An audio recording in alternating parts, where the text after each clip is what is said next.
कल्पना कीजिए, एक ऐसी नगरी जो समुद्र के बीच बसी हो, जहां के महल सोने और रत्नों से चमकते हों, जहां सड़कों से सीधे जहाजों तक पहुंचा जा सकता हो, और जहां का शासक कोई राजा नहीं बल्कि स्वयं भगवान हो। यह कहानी है द्वारका की, एक ऐसी नगरी जिसे समय ने नहीं बल्कि समुद्र ने निगल लिया, और आज हजारों साल बाद वही नगरी फिर से सामने आ रही है। जब मथुरा में अत्याचार बढ़ा, तब श्री कृष्ण ने एक नया निर्णय लिया।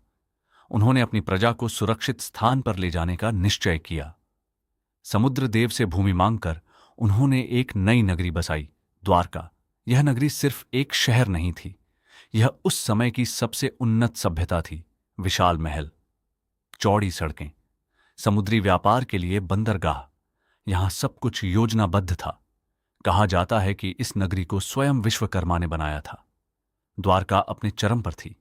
यहां 900 से अधिक महल थे, हर महल अलग अलग रानियों के लिए। नगर में जल व्यवस्था, बाग बगीचे और भव्य मंदिर थे।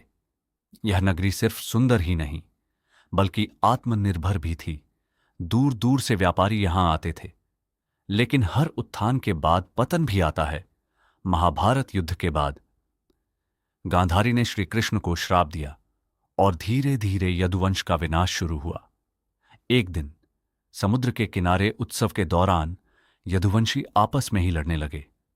और फिर वह समय आया जब श्री कृष्ण ने पृथ्वी का त्याग किया, और उसी के साथ द्वारका भी समुद्र में समा गई। सदियों तक द्वारका को सिर्फ एक कहानी माना गया। लेकिन 20वीं सदी में कुछ अजीब खोजें सामने आने लगीं। मछुआरों ने समुद्र के नीचे संरचनाएं देखीं। फिर वैज्ञानिकों ने जांच शुरू की। भारतीय पुरातत्वविदों ने समुद्र में गोताखोरी की, और वहां जो मिला उसने सबको चौंका दिया। पत्थर की दीवारें, स्तंभ, एंकर, यह सब संकेत थे कि वहां कभी एक बड़ा शहर था। तो क्या यह वही द्वारका है? क्या पुराणों में लिखी बातें सच हैं, या फिर यह सिर्फ एक संयोग है? सच आज भी पूरी तरह सामने नहीं आया।